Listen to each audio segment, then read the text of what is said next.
আল্লামা মুহাম্মদ ইকবাল ছিলেন অবিভক্ত ভারতের মুসলিম কবি, দার্শনিক এবং রাজনীতিবিদ।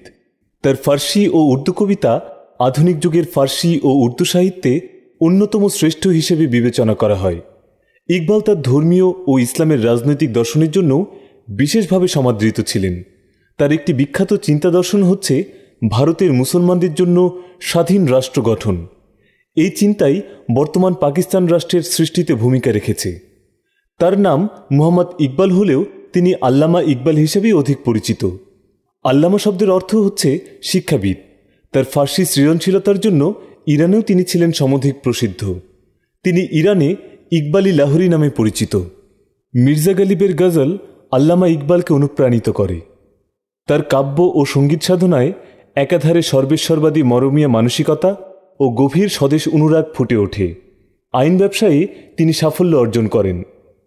উর্দু ও ফার্সি ভাষায় তার রচিত বহু কাব্যগ্রন্থের মধ্যে বাঙ্গেদারা ও জাভেদনামা উল্লেখযোগ্য। মুসলমানদের স্বাতন্ত্র, শক্তি ও স্বাধীনতার পুনঃপ্রতিষ্ঠায় ইকবালের ঐকান্তিক প্রয়াসের জন্য তাকে পরবর্তীকালে প্রতিষ্ঠিত মুসলিম রাষ্ট্র পাকিস্তানের ভাবজনক বলে আখ্যায়িত করা হতো। 1877 সালের 9 নভেম্বর অবিভক্ত ভারতের পাঞ্জাব প্রদেশের শিয়ালকোটে মোহাম্মদ ইকবালের জন্ম হয়।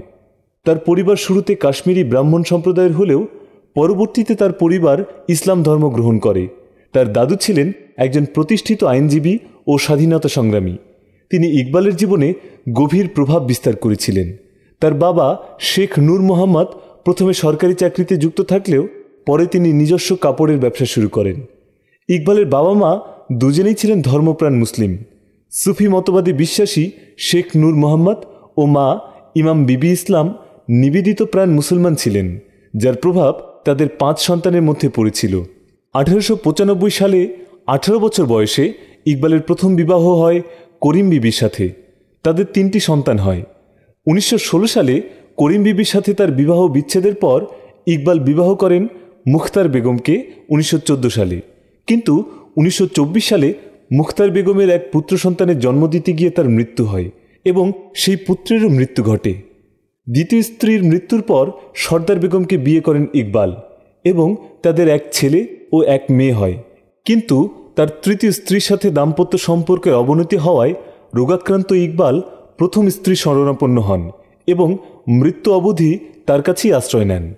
তৎকালীন সময়ে খ্রিস্টান মিশনারিরা শিয়ালকোটে শিক্ষা প্রচারের জন্য স্কটিশ মিশন স্কুল তৈরি করে।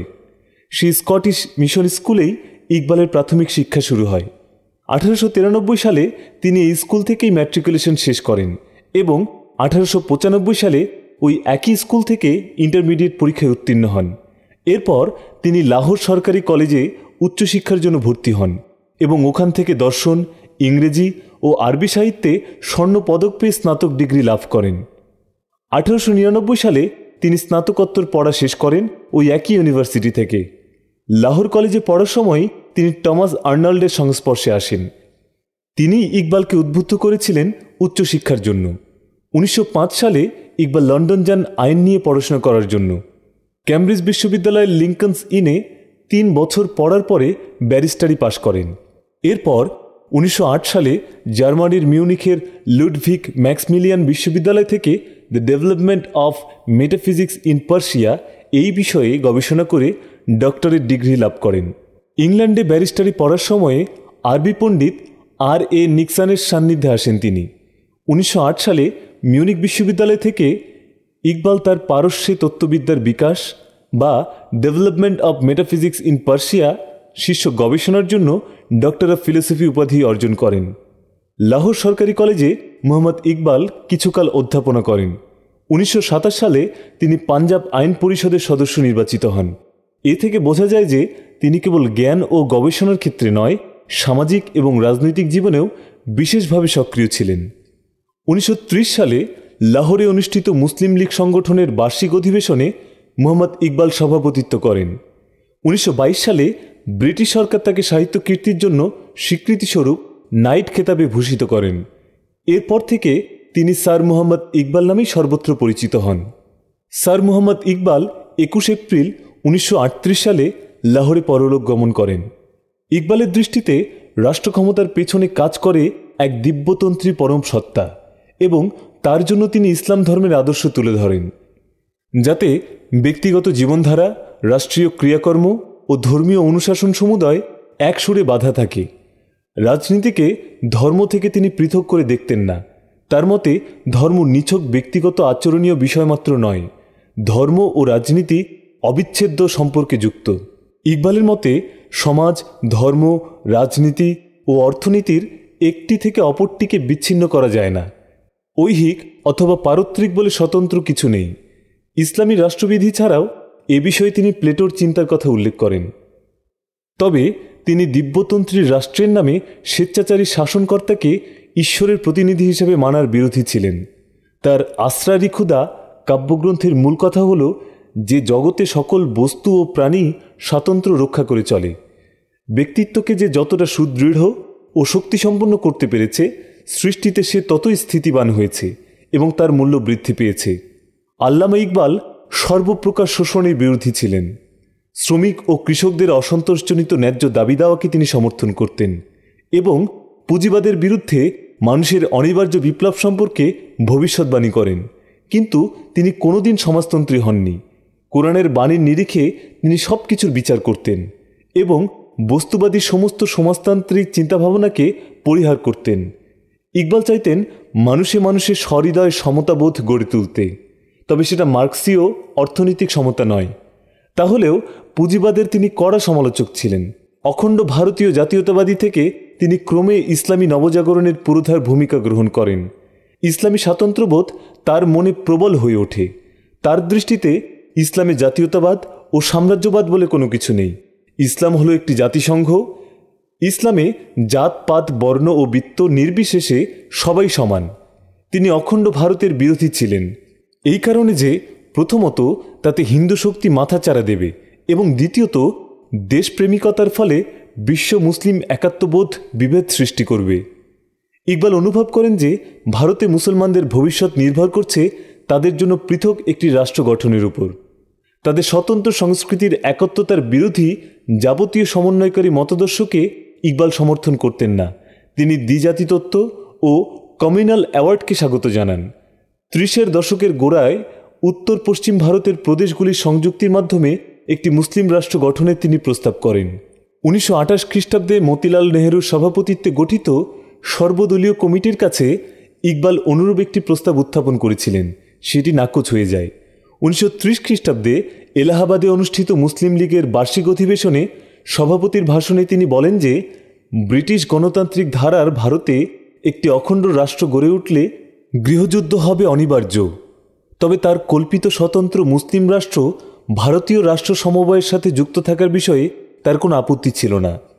সেটা ছিল ভারতের মধ্যে একটি মুসলিম ভারত গঠনের প্রস্তাব। মুহাম্মদ ইকবালের দার্শনিক চিন্তাধারাও মুসলমানদের উন্নতির উপায়কে কেন্দ্র করে আবর্তিত হয়েছে। তার মতে মুসলমানের মুক্তির পথ হচ্ছে 1. ইসলামের বিধানের প্রতি আনুগত্য পোষণ, 2. আত্মসংযম, 3. আল্লাহর প্রেরিত পুরুষ অর্থাৎ নবীর উপর বিশ্বাস স্থাপন। মানুষের মুক্তির উপায় আল্লাহর উপর বিশ্বাস স্থাপন হলেও ইকবাল কিসমত বা পূর্ব নির্ধারিত ভাগ্যের তত্ত্ব গ্রহণ করতে চাননি। মানুষের ভাগ্য নির্ধারণে ব্যক্তির নিজের স্বাধীনতাও কম নয়। ইকবালের চিন্তাধারায় পারস্যের বিখ্যাত সুফি কবি জালালউদ্দিন রুমি, জার্মান দার্শনিক নিৎসে এবং ফরাসি দার্শনিক বার্গেসার প্রভাব লক্ষ্য করা যায়। জীবনের প্রথম দিকে দেশপ্রেমমূলক বহু কাব্য রচনা করেন তিনি। ইকবালের প্রধান দার্শনিক রচনা হিসাবে তার the reconstruction of religious thought in Islam গ্রন্থ পরিচিত। এই গ্রন্থে কবি বলেছেন, সামাজিক ক্ষেত্রে মুক্তি এবং অগ্রগতির জন্য ইসলামকে অবশ্যই গোঁড়ামি এবং অতীতের অবাস্তব শিকল থেকে নিজেকে মুক্ত করতে হবে। এককালের বিধান অপরকালের মানুষের বিচার্যের ঊর্ধ্বে হতে পারে না। বর্তমানের মুসলমানকে অতীতের বিধান বিচার করে বর্তমান থেকে ভবিষ্যতে অগ্রসর হওয়ার পথ নির্ণয় করতে হবে। এরূপ তত্ত্বে ইকবালের অগ্রসর বা প্রগতিবাদী দৃষ্টিভঙ্গির পরিচয় পাওয়া যায়। 1904 খ্রিস্টাব্দে তার বিখ্যাত তারানে হিন্দ কাব্যে সারে জাহা সে আচ্ছা হিন্দুস্তা হামারা গানটি যখন রচিত হয় তখন তার মনে সম্প্রদায়গত স্বাতন্ত্র্যবোধ প্রবেশ করেনি, কিন্তু পরবর্তীকালে তার মনে ইসলামী আবেগ ও বিশ্ব ইসলামী ঐক্যচিন্তা সঞ্চারিত হয়। ইকবাল তার সাধনা ও জ্ঞান চর্চা করেন প্রধানত উর্দু ও ফার্সি ভাষায়। তার কাব্যের প্রধান সুর ও বিষয় হচ্ছে মুসলমানদের হারানো অতীত ঐশ্বর্য এবং ঐতিহ্যের স্মৃতি এবং বর্তমান হতোদ্যম মুসলমানের প্রতি নবজাগরণের উদাত্ত আহ্বান। ইকবালকে তাই মুসলিম পুনর্জাগরণের কবি বলে আখ্যায়িত করা হয়। আল্লামা ইকবাল কোরআন, ইসলামী জ্ঞান এবং বুজুর্গানে দ্বীনের জীবন অভিজ্ঞতাকে কাজে লাগিয়ে সমাজের প্রয়োজনে কবিতা লিখেছেন। ইসলামের সহমর্মিতা, বিশ্বাস ও ঐক্যকে ফুটিয়ে তোলার জন্যে তিনি কবিতাকে মাধ্যম হিসেবে ব্যবহার করেছেন। আল্লামা ইকবালের স্বাস্থ্য কোনো কালই ভালো ছিল না। তিনি ইন্তেকালের প্রায় 1 দশক পূর্ব থেকে স্বাস্থ্যের মারাত্মক অবনতি হতে থাকে তার। 1934 সালে লাহোরের বাদশাহী মসজিদে ঈদের নামাজ পড়তে গিয়ে ঠান্ডা লেগে তার গলা বসে যায়। পরবর্তীতে তিনি হৃদরোগে আক্রান্ত হন। এক পর্যায়ে দেশে প্রাপ্ত সকল চিকিৎসায় ব্যর্থ হয়। কেবলমাত্র হাকিম নবীনা, যার প্রকৃত নাম হাকিম আব্দুল ওয়াহাব, তার তত্ত্বাবধানে সাময়িক উপশম হয়। 1936 সালে আল্লামা ইকবাল শারীরিকভাবে আরও অসুস্থ হয়ে পড়েন এবং এবছরই আঞ্জুমানে হিমায়তি ইসলামের একটি অনুষ্ঠানে সর্বশেষ তিনি জনসম্মুখে আসেন। 1937 সালে ইকবালের দৃষ্টিশক্তি চূড়ান্তভাবে কমে যায়। এ সময় মিয়া মোহাম্মদ সফি নামে একজন তরুণ সাংবাদিক বন্ধু ইকবালকে প্রতিদিন সংবাদ পড়ে শোনাতেন এবং তার নির্দেশনা মোতাবেক চিঠিপত্রের উত্তর দিতেন। 1938 সালের শুরুতে ইকবাল শেষবারের মতো ইসলামী জাতীয়তাবাদ ও ভৌগোলিক জাতীয়তাবাদ নিয়ে মাওলানা হুসাইন আহমদ মাদানির সাথে বিতর্কে জড়িয়ে পড়েন। জরাগ্রস্ত হতাশ জাতির নতুন দিনের আলোকোজ্জ্বল বার্তাবাহী মহামনীষী ডক্টর স্যার আল্লামা ইকবাল 1938 সালের 21শে এপ্রিল বৃহস্পতিবার ভোরে 65 বছর বয়সে ইন্তেকাল করেন। আল্লামা ইকবালের মৃত্যুতে লাহোর সহ দেশের সর্বত্র গভীর শোকের ছায়া নেমে আসে। বিরাট মিছিল এবং শান শওকতের সাথে লাহোর বাদশাহী মসজিদের পাশে হুজুরিবাগে আল্লামা ইকবালকে দাফন করা হয়। পারস্যের বাদশাহ রেজা শাহ পাহলভি, আফগানিস্তানের বাদশাহ জহির শাহ, পাঞ্জাবের গভর্নর মহাত্মা গান্ধী, মোহাম্মদ আলী জিন্নাহ, জার্মানির কনসাল জেনারেল রবীন্দ্রনাথ ঠাকুর প্রমুখ হাজার হাজার বিশিষ্ট লোক আল্লামার মৃত্যুতে শোকবাণী পাঠান। শেষ নিঃশ্বাস ত্যাগের পূর্বে আল্লামা ইকবাল যে কবিতাটি রচনা করেছিলেন তার 2টি লাইন, ধার্মিক জন মুমিন মানুষ তাহার কাহিনী শোনো, বলিতেছি শোনো তার পরিচয় লিপি, মরণ যেদিন তাহার দুয়ারে বাজাবে রুদ্র বাঁশি, মুমিন তাহারে হাসি মুখে নিবে বরি। আল্লামা ইকবাল ছিলেন মর্দে মুমিন জিন্দাদিল। তার জীবন ছিল সমৃদ্ধশীল, বিকাশমান ও গৌরবদীপ্ত। এজন্যই মৃত্যুর দুয়ারে দাঁড়িয়ে তিনি গেয়েছেন, আমি মুসলিম, ডরি না মরণে। আল্লামা ইকবালের কবিতায় এক নবজাগরণের সুর ফুটে ওঠে। রাত্রিবেলা ঘুমন্ত মানুষকে যেমন ডাহুক পাখি জাগানোর চেষ্টা করে, তার কুহুক কুহুক আওয়াজে যেমন সে রাত্রির বিদায় ঘণ্টা বাজায়, ইকবালও তেমনি মুসলিম মানুষে ডাহুক পাখির মতো আওয়াজ তুলেছিল। একদিন রাত পেরিয়ে সেই কাঙ্ক্ষিত ভোর আসবে। কবির আশাবাদের সাথে আমরাও সুর মিলাই।